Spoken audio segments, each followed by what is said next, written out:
unidas, ya somos un gran centro. Entonces, Fray Servando adelantaba, bueno, si nos separamos, al contrario nos vamos a debilitar y más fácilmente nos van a, pensamos en términos de Fray Servando, sonaría algo así como que nos podrán reconquistar, ¿no? Tengo la impresión, ahí ¿cómo se llama?, que lo que tenía muy claro Fray Servando era que se estaba copiando instituciones de los Estados Unidos que quizás tenían una lógica un poco diferente, y yo creo que nadie culparía a los que estaban copiando esas instituciones cuando la nación próspera de la época en Estados Unidos. Francia ya había pasado por su reino del terror, por su crisis, entonces ahí de alguna forma Estados Unidos es una nación mucho más estable. Entonces ahí topamos varios artículos muy parecidos y además tomamos el sistema presidencial, además de la fórmula del sistema federado, el sistema bicameral. Entonces yo eso entiendo que además creo que ya les habló de eso la semana pasada, entonces ya tampoco me meto mucho más a hacer esas comparaciones, pero entiendo que algo de lo que se estaba preocupando Fray Servando a mí me parece que era como una sensación más original, ¿no? Como de pensar más por nosotros. Y en alguna otra parte del voto, no es la parte que quiero leerles, dice él, pues ¿por qué que hay una sola forma de federación? ¿Que hay un solo modelo de federación? Pues se federó Alemania, se federó Suiza y eventualmente los Estados Unidos. Nosotros también, ¿y por qué todos tenemos que seguir el mismo modelo federal? Pues no, podemos encontrar diferentes modelos federales. Entonces eso creo que es parte de hacerle un poco de honor a Fray Servando, de no cargarle demasiado la tinta de que fuera tan centralista, sino que quizás una variable ahí, ¿no? Decía Fray Servando, ellos han vivido bajo una constitución que con solo suprimir el nombre del rey es la de una república. Nosotros, encorvados 300 años bajo el yugo de un monarca absoluto, apenas acertamos a dar un paso sin tropiezo en el estudio desconocido de la libertad. Somos como niños a quienes poco a poco se han quitado las fajas, o como esclavos que acabamos de largar cadenas inveteradas. Aquel era un pueblo nuevo, homogéneo, industrioso, laborioso, ilustrado y lleno de virtudes sociales. Como educado por una nación libre, nosotros somos un pueblo viejo, heterogéneo, sin industria, enemigos del trabajo y queriendo vivir de empleos como los españoles, tan ignorante en la masa general como nuestros padres y carcomido de los vicios anexos a la esclavitud de 3 centurias. Aquel es un pueblo pesado, sesudo, tenaz. Nosotros una nación de veletas, si se me permite esa expresión, tan vivos como el azogue y tan móviles como él. Aquellos estados forman a la orilla del mar una faja litoral y cada uno tiene los puertos necesarios a su comercio. Entre nosotros solo, en algunas provincias, hay algunos puertos o fondaderos y la naturaleza misma, por decirlo así, nos ha centralizado. Y me detengo un poquito ahí antes de leerles el otro párrafo, como para insistir en esta parte de decir, es que para las 13 colonias, y originalmente las 13 colonias todas salían al Atlántico, pues era muy sensato decir, bueno, tenían salida al mar. Pero en el caso de México, pues, esto estaba completamente, o sea, tenemos los dos océanos, ¿no? Vía el Golfo de México, pero realmente el centro, la Ciudad de México, pues está en el medio del continente, ¿no? Entonces, algo ahí de esa sensación de geopolítica de Fray Servando yo creo que es bien sugerente. Pero insisto, aquí el tema no nada más es entender el contexto de cómo estaba esa instalación, ese congreso, cuál era el debate que estaba en el fondo y cómo podemos encontrar ideas encontradas entre los diferentes actores de la época. Pero al final de cuentas se optó por una forma federal. Lo que tenemos que encontrar son los mecanismos que sean más congruentes con ese Estado federal. Y ahí entiendo muy bien la observación que está haciendo Fray Servando, y por eso quería compartirla con ustedes. Pero tampoco es que él estuviera neciando en una idea que le parecía completamente absurda. No, lo que él traía argumentos y ese contexto histórico, esa geopolítica, me parece que además reforzaba en buena medida su preocupación, ¿no? Entonces, bueno, en el caso de Fray Servando hay otro parrafito que quería también leer, pero digamos, habla de esta parte de la geopolítica, y aquí iba a reforzar este tema de lo falto de educación, de lo poco preparado que estaba el pueblo mexicano, y por lo cual parecería que para él la fórmula tenía que ser primero fortalecer el centro para eventualmente fortalecer las provincias, las partes, digamos. Y eso creo yo, de alguna forma, me parece que es el mismo argumento que escuchamos con lo del INE.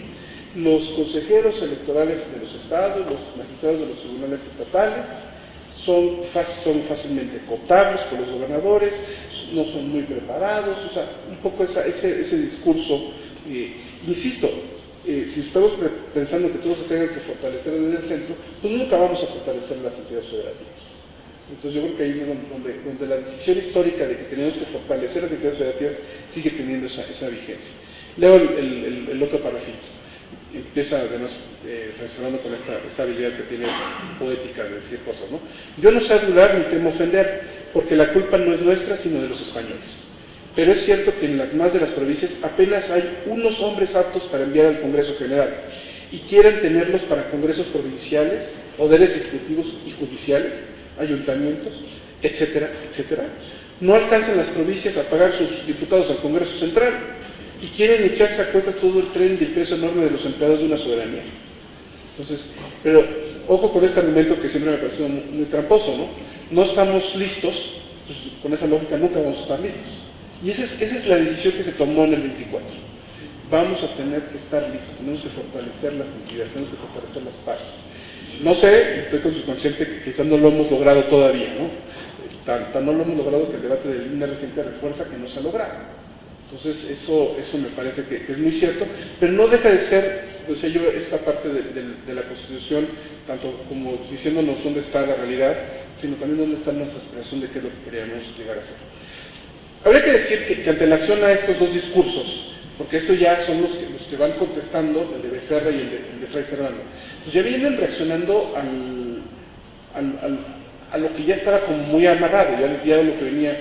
Y uno era el texto la cita que sé yo de Prisciliano Sánchez, y yo de otro parrafito más amplio, ¿no?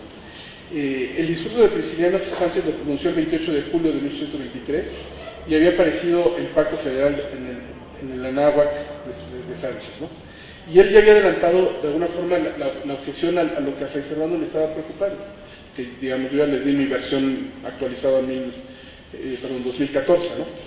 Es verdad que en el sistema federado se divide la nación en estados pequeños e independientes entre sí para todo aquello que les conviene, a fin de ocurrir a sus necesidades políticas y domésticas, más inmediatamente, a menor costa, con mejor conocimiento y con mayor interés que el que pueda tomar por ellos una provincia lejana y extraña, cuya autoridad las más veces obra ignorante o mal informada y por consiguiente sin tino ni justicia. Pero esta independencia recíproca de los estados en nada debilita la fuerza nacional, porque ella, en virtud de la federación, rueda siempre sobre un solo eje y se mueve por un resorte central y común.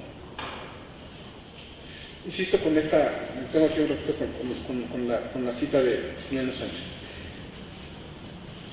¿Quién es el que conocerá mejor a quienes debe nombrar como sus autoridades, a sus institutos electorales? Desde el centro conoceremos bien los problemas, las problemáticas de los diferentes estados, de las diferentes entidades federativas, para que desde aquí digamos, los indicados para ser consejeros estatales en el estado tal son fulano, sultano, perengano. O sea, los conocemos porque tienen un acta que dice que nacieron en ese estado, los conocemos porque están residiendo actualmente ahí, pero eventualmente además tomen nota de esto. No habrá ocasiones en que no nos falte alguien, o sea, que no tengamos a nadie que esté con esas características. ¿Sí me explico? O sea, ¿sí se entiende la idea? No habrá ocasiones en las que, digamos, sí, que hayan nacido ahí y que tengan residencia, pues me parece muy bien, pero eventualmente no se nos van a votar las personas que con esos dos requisitos. Entonces, yo creo que ahí tenemos un problema muy serio y aquí estaba, creo que claramente adelantada la idea. Necesitábamos confiar en los estados para que los estados se lleven las autoridades que les corresponde bien, porque ellos deberían conocer los problemas locales. Ya no una provincia lejana que nos diga qué hacer aquí, sino los que estamos aquí entendemos el problema y que tomemos decisiones que fueran las más acertadas.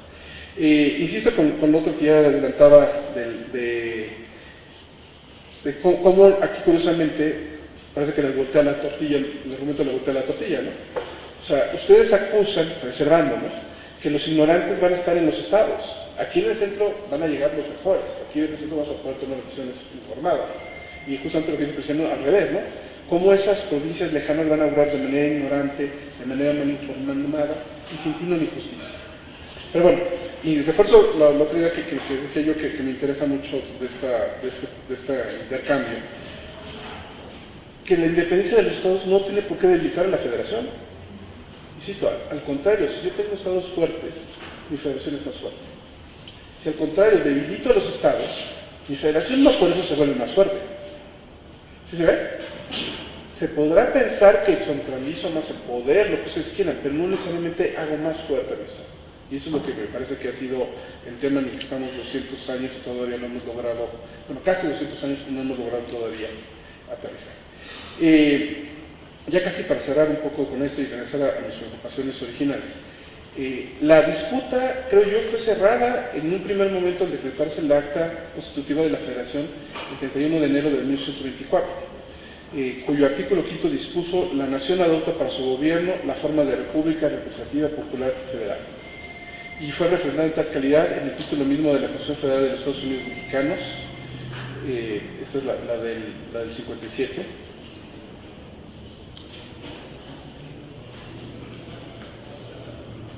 No, perdón, la del 24, el 4 de octubre de ese mismo año, cuyo numeral 4 explicitó: la nación mexicana adopta para su gobierno la forma de república representativa popular federal. Y insisto, esto de alguna forma, salvo el paréntesis centralista, se viene a reforzar con el acta constitutiva y de reformas del 21 de mayo de 1957 y reiterar, a pesar de haber suprimido el Senado, por la Constitución Política de la República Mexicana, esto es la del 5 de febrero de 1957, y, insisto, y luego de los regímenes conservadores paralelos de 58-60, incluida la Junta de Regencia y el Segundo Imperio 63-67, al restaurar la República y restablecer el Senado. Y por supuesto con la Constitución Política de los Estados Unidos Mexicanos del 5 de febrero de 1917. Déjenme una nota con relación a la Constitución del 57, que como saben no tuvo originalmente un Senado, lo cual había sido parte del diseño original de qué fue lo que tomamos de la Constitución de Estados Unidos, que adoptamos la forma federal, el sistema presidencial, el sistema bicameral, la idea de los estados libres y soberanos, y con la idea del Senado. Entonces, algo de razón tendría Fray Servando cuando dice: pues no todos tenemos por qué adoptar sistemas bicamerales. Sí entiendo, y creo que ha sido el argumento de que el Senado tiende a ayudar a esa representación de las entidades en el Congreso, y de alguna forma es el argumento que me parece como muy claro de cómo se debe entender el Senado, pero ese es el que hemos tomado nosotros copiando el de los Estados Unidos. Pero por un buen rato, del 57 al 74, pues básicamente estamos hablando casi por 20 años, sobrevivimos sin un Senado. Y la explicación y la razón de por qué fue así, al que creo que mejor la da, fue Benito Juárez, cuando había convocado al Congreso para reformar el tema de restaurar el Senado, cosa que no logra Benito Juárez, y el que lo logra sería ya la presidencia de Lerdo de Tejada, ¿no? Pero básicamente decía Benito Juárez que cuando se está en un momento de que se necesitan hacer reformas, de hacer cambios legislativos, con una Cámara es suficiente. Pero en momentos en que ya se ha alcanzado una cierta estabilidad, ya necesitamos dar una cierta seguridad, una cierta certeza, ya necesitamos hacer más cambios, tener dos cámaras, una a la otra van a ayudar a controlar el poder y evitar que haya tantos cambios. Nótese que, paréntesis, hoy en día la Constitución mexicana con más de 216 decretos de reforma a la Constitución, pues no parece que claramente hemos pasado por encima de esa idea de que dos cámaras ayuden a la reflexión más meticulosa, más sesuda de las cosas, ¿no? Pero bueno, yo decía, y quizás con esto ya cerraría, como mi insistencia en la importancia de entender que se optó por la forma federal, creo que tiene razón Fray Servando en decir, bueno, había otros modelos, el problema quizás era que estábamos copiando el modelo de Estados Unidos, de ahí, digo, insisto, fue la forma que optamos, no hemos logrado consolidarla, pero con ciertas medidas que estamos tomando me parece que no vamos en ese sentido de consolidar, sino que al contrario venimos en una franca regresión a formas mucho más centralizadas, y lo que me preocupa es que me suenen más autoritarias, que me suenan más autocráticas, y en ese sentido me temo que el problema es que nos vaya a pasar exactamente al revés de lo que quería Prisciliano Sánchez, ¿no? Mientras más nos centralizamos, pues cada vez vamos a ser menos libres. Insisto, mientras más nos federemos, mientras más democráticos, mientras más abiertos, me parece que seremos más libres. Entonces yo con eso cerraría, y nada más les recuerdo las palabras de Prisciliano Sánchez: la nación se ha pronunciado suficientemente por el sistema de república federada, no podían ser otros sus votos, puesto que quiere ser libre en toda la extensión de la palabra. Muchas gracias.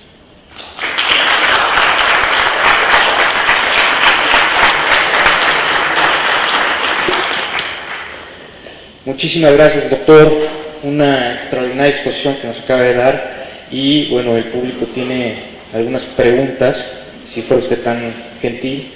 Mientras el doctor lee las preguntas, les aviso que la sexta sesión es el día 24 de abril para nuestro curso de la Constitución de 1824.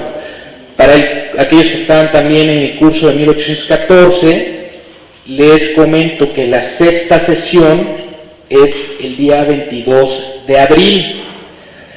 Y también los quiero invitar, por parte de la doctora Patricia Galeana, que va a haber un foro sobre el centenario de la defensa del puerto de Veracruz el día miércoles 23, por si quieren acompañarnos, por favor. Doctor, si es tan gentil.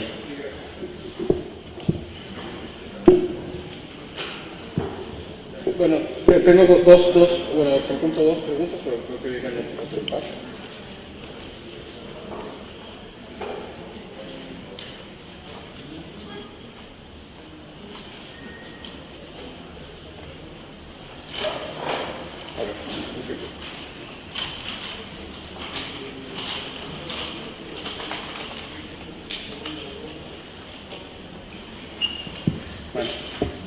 Hay algunas que aclaro, que por un lado tengo la desventaja que no soy historiador, por otro tengo la desventaja que soy abogado, entonces no necesariamente eso ayuda en los dos tipos de preguntas, ¿no?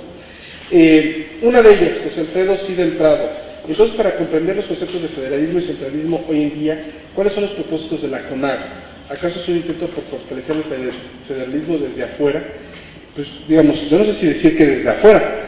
Sí creo que, curiosamente, me parece que es un intento por fortalecer a los estados, y curiosamente de los gobernadores, que la forma en que los fusionábamos, volviendo a lo del INE, eran los malos de la película, ¿no? La caracterización esta de los señores feudales, ¿no? ¿Se acuerdan que así les decíamos también a los gobernadores un buen rato, estuvimos siendo así? Pero eso era una cuestión, creo yo, que tenía que ver mucho con la lógica en cómo estaba estructurado el gobierno, por la razón de tener un partido en la presidencia, o a una persona de un partido en la presidencia, y tener a la mayoría de los gobernadores de otros partidos que no eran necesariamente el del presidente. Hoy por hoy, con la simple lógica de tener un partido del presidente en el gobierno federal y que la mayoría de los gobiernos de los estados sean del mismo partido, ya creo que se rompe un poco esa dinámica que originalmente estaba. Pero sí, a mí me parecería que quizás es un buen punto para pensar en este esquema que decía yo también al final, de qué cosas son las que tenemos que pensar para fortalecer el federalismo. Entonces, ese tipo de reuniones entre los gobernadores, esta Conferencia Nacional de Gobernadores, que hacen un frente común frente al Ejecutivo Federal, frente al Gobierno Federal, de alguna forma me parece que esto sirve para fortalecer a los estados y las entidades federales. No sé decir si suena como desde fuera, al revés me parecería que suena como desde dentro, pero eso quizás es una cuestión meramente de ponernos de acuerdo en cómo estamos entendiendo las palabras, los usos, ¿no? ¿Cree usted que cualquier sistema federal o central podría funcionar en beneficio de las mayorías controlando la corrupción? Yo creo que ahí el tema, curiosamente, del tema de la corrupción, de la impunidad, no es un problema que tenga que ver con centralismo o federalismo. Capto que para algunos puede sonar, y esa sea parte de la dinámica y de la lógica que está atrás de estas reformas que piden hacer centralistas, parecería que es más fácil si yo unifico todo, solamente una Policía Nacional, solamente un Código de Procedimientos Penales, solamente un Instituto Nacional de Elecciones, solamente un Tribunal Electoral.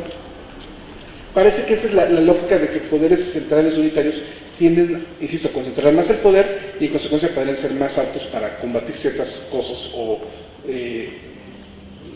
no quiero decir centralizar, pero sí para mejorar. Pues podría ser por ahí como para... Es más fácil, si yo solito decido, a tener que coordinarme con los 32 estados, ¿no?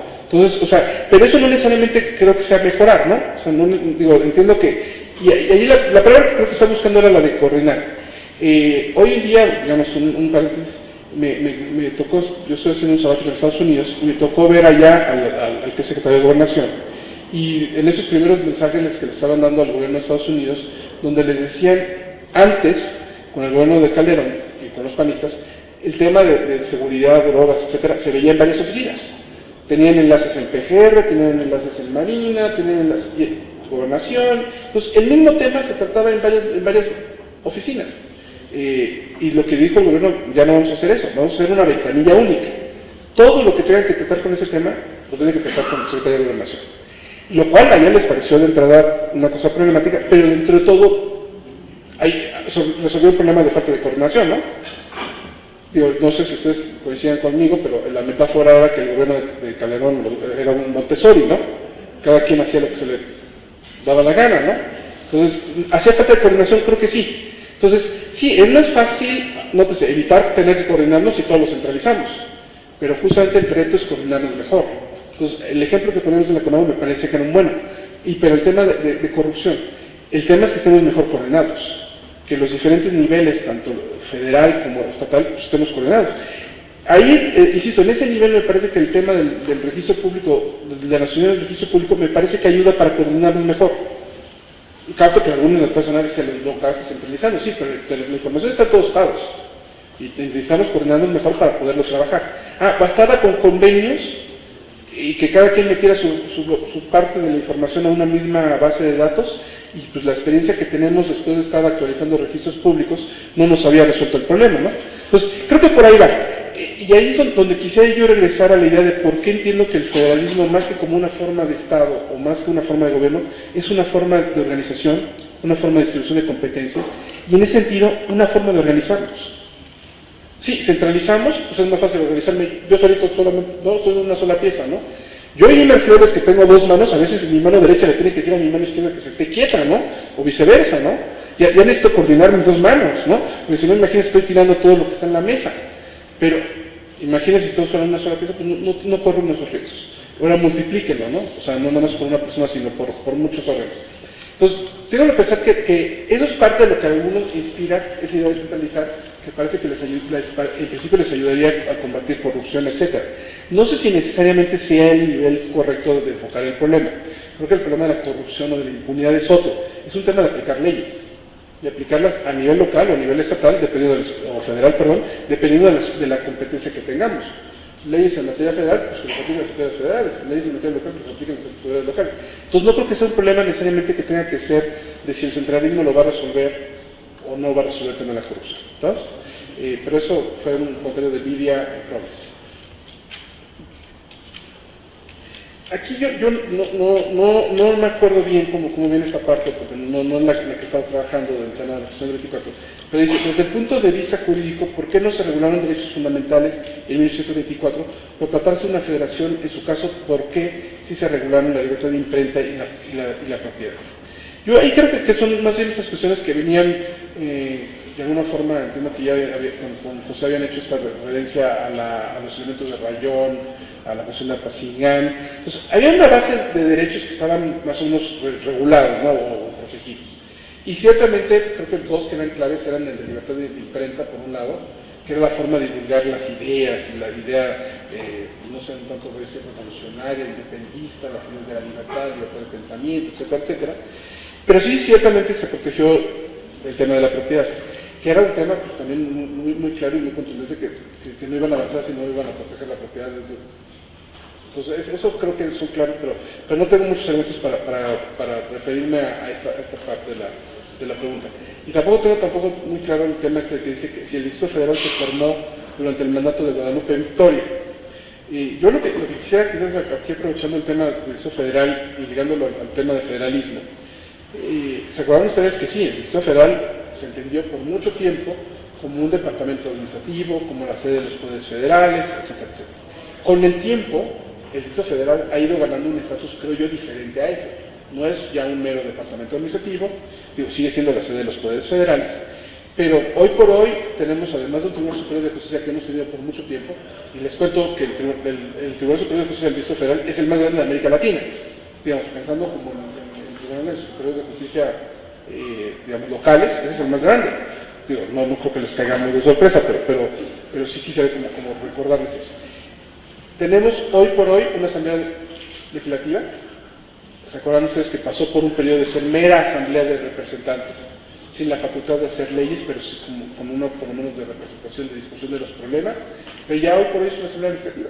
que tiene toda una serie de atribuciones para legislar en materia de Distrito Federal, todavía limitadas, acotadas, porque todavía el Congreso de la Unión tiene reservadas materias en el tema de legislar sobre el Distrito Federal, concretamente el tema de darnos una constitución para el Distrito Federal, el tema de la misma estructura que tiene ahí algunas limitaciones. Y ahí, hoy por hoy, además tenemos un jefe de gobierno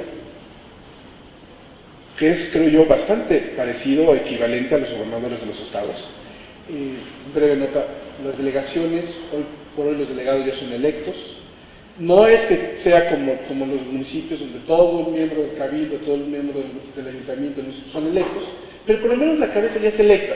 Yo en ese sentido ya me parece que nos hemos ido acercando, la forma de organizar y estructurar el Distrito Federal se ha ido acercando al del resto de las demás entidades federativas. Y entonces aquí el punto que me parece como relevante es, hoy por hoy, ¿qué es lo que falta? Y otra vez, regresando a esta idea de cómo tenemos que fortalecer el federalismo, pues pasa por fortalecer a las partes. Y una de ellas tendría que ser ciertamente el Distrito Federal. El tema de la reforma política del Distrito Federal seguramente está ahorita en discusión. Digamos, habrá que ver el que acaba, pero por lo pronto yo creo que tenemos que tener muy claro algunas cosas. Hoy por hoy, nosotros no tenemos derecho de iniciar leyes, nosotros los ciudadanos del Distrito Federal no tenemos, a nivel federal. El derecho está reservado para de las legislaturas de los estados. Por ahí hay una salvedad que dice que el Distrito Federal sí pueden mandar iniciativas si son de materia del Distrito Federal, pero no es la misma derecho que tienen todas las legislaturas de los estados, es un derecho mucho más acotado, ¿no? Y piénsenlo tantito, nosotros tampoco participamos del procedimiento de reforma de la Constitución. Todas las demás legislaturas de los estados se les tiene que preguntar qué piensan, y se necesita juntar una mayoría simple de la legislatura de los estados, y esa reforma se vuelve constitucional o entra parte de la Constitución. Pero nótese, a los Distritos Federales nadie nos pregunta. Nótese, no tenemos derecho de iniciar leyes en materia federal y tampoco tenemos voz ni voto en el tema de las reformas a la Constitución. Entonces, al menos ahí están dos temitas que creo que serían como para empezar a abrir el apetito de lo que está en la mesa del tema, y que creo yo que a la larga vamos a tener que entrarle esos temas y a resolverlos, porque sí hay un problema ahí de déficit, de que nos debilita, no nos fortalece al Distrito Federal, y que necesitamos avanzar en esa línea. Nótese que no necesariamente creo que tengamos que pasar a ser el Estado 33, o el Estado 32. No, yo creo que podemos seguir siendo el Distrito Federal con estas características, simplemente necesitamos reforzar estos elementos. Obviamente el tema de transferencias de recursos es otro tema muy grande, pero es un problema que tiene toda la federación, toda la nación sigue teniendo ese problema, pero ahí hay un tema fiscal, pero ese es uno. Nótese, nosotros somos los que contribuimos en un porcentaje mayor y no tenemos estos derechos básicos que les estaba diciendo. Entonces hay un sinsentido ahí, una contribución creo que yo muy fuerte. Los ciudadanos del Distrito Federal en ese sentido somos los ciudadanos de segunda, tenemos muchos beneficios, si quieren ustedes, pero al menos tenemos estos dos perjuicios. Tenemos la mayor carga y tenemos no necesariamente el mejor estatus en cuanto a derechos políticos. Pero insisto, no necesariamente tenemos que acabar pensando que nos tengamos que convertir en el estado de Anáhuac, o sea, en el estado 32. Yo creo que esto es simplemente una cosa que se puede arreglar siguiendo con la estructura de la sede de los poderes federales. Eso creo que no necesariamente tenemos que pasar. Ahora, también podríamos pasar al estado 32 y podríamos mantener la sede de los poderes federales en el centro, digamos. Piensen lo que está el Palacio Nacional, está la Corte, digamos, uno hace un poquito de ahí caminando por algunas calles que están peatonales, uno puede llegar al Senado. Por el otro lado, si uno camina un poquito, llega hasta a San Lázaro, y si pues ahí juntito están los tribunales federales, ¿sabes? Y hagan memoria, el aeropuerto de la Ciudad de México pues es una zona federal. Entonces, aunque en el Distrito Federal tenemos zonas federales, y lo único que necesitaríamos eventualmente es decir que creen solamente estos edificios son el Distrito Federal, donde están asentados los y este edificio tal, hay dependencias del gobierno federal, ese también es parte del Estado Federal. Yo ahorita hice una rayita así como medio curiosa, ¿no? Reforma, Avenida Juárez, el Zócalo, ¿no? Y luego nos vamos hacia San Lázaro, pero pues ya está una línea como muy sencillita, ¿no? Pero bueno, tampoco tenemos que ser necesariamente eso, podemos, insisto, mantener la idea de ser Distrito Federal con una constitución para el Distrito Federal, ¿no?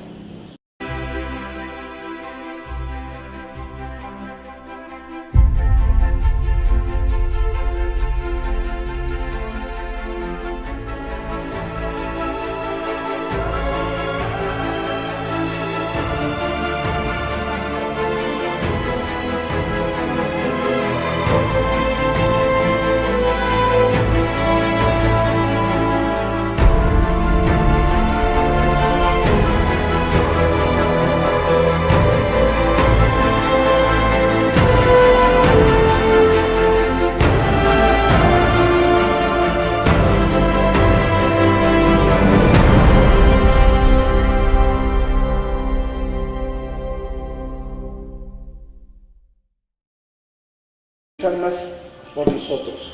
Y en alguna otra parte del voto, no es la parte que quiero leerles, dice él, pues ¿por qué que hay una sola forma de federación, que hay un solo modelo de federación?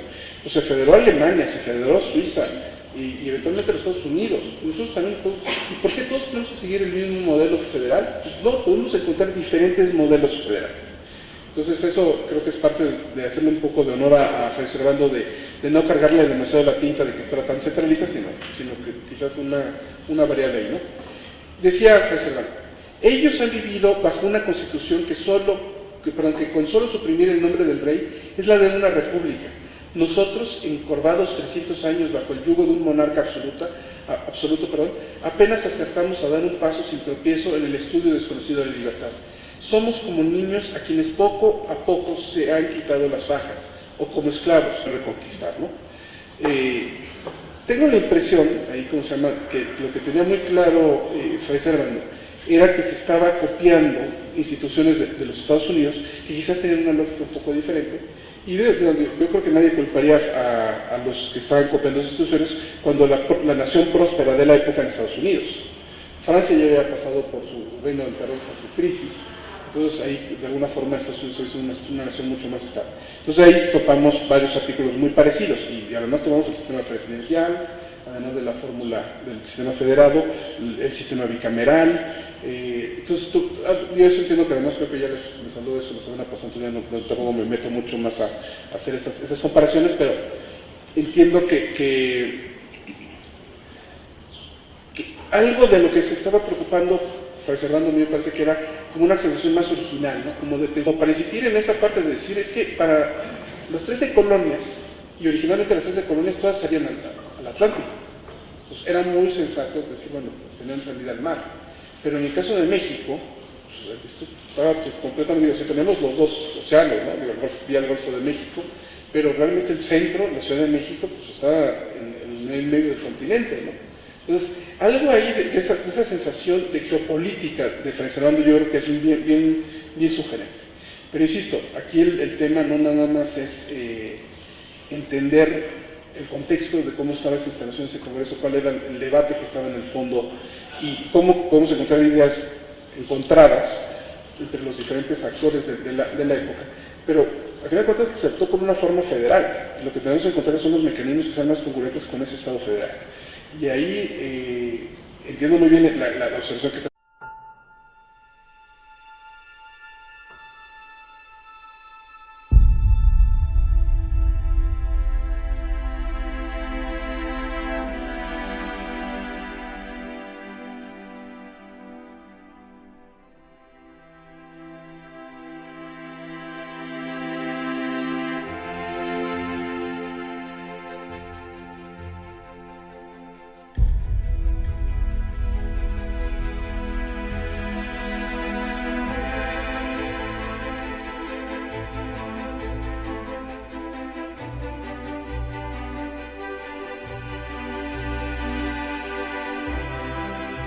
Unidas, ya somos un gran centro. Entonces, Fray Servando adelantaba, bueno, si nos separamos, al total nos vamos a debilitar y más fácilmente pensemos en términos de Fray Servando, sonaría algo así como que nos podrán. Acabamos de largar cadenas inveteradas.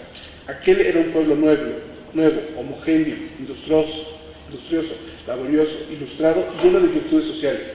Como educado por una nación libre, nosotros somos un pueblo viejo, heterogéneo, sin industria, enemigos del trabajo y queriendo vivir de empleos como los españoles, tan ignorante en la masa general como nuestros padres y carcomido de los vicios anexos a la esclavitud de 3 centurias. Aquel es un pueblo pesado, sesudo, tenaz. Nosotros una nación de veletas, si se me permite esa expresión, tan vivos como el azogue y tan móviles como él. Aquellos estados forman a la orilla del mar una faja litoral y cada uno tiene los puertos necesarios a su comercio. Entre nosotros solo, en algunas provincias, hay algunos puertos o fondaderos, y la naturaleza misma, por decirlo así, nos hace interesados. Y me detengo un poquito ahí antes de leerles el otro párrafo,